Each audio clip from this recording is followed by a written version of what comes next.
Hi guys, কি খবৰ নিশ্চয় ভাল।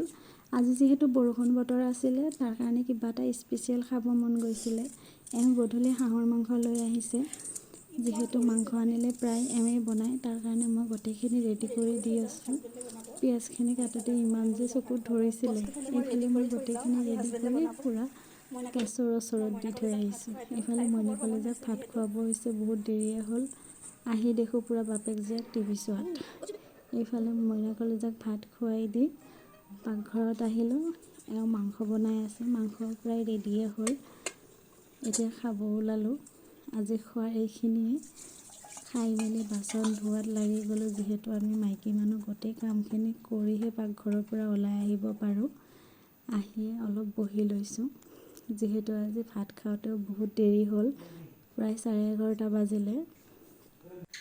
আজিৰ কাৰণে এইখিনিয়ে। Bye bye. যদি ভিডিঅ'টো ভাল লাগে লাইক আৰু শ্বেয়াৰ কৰি দিব।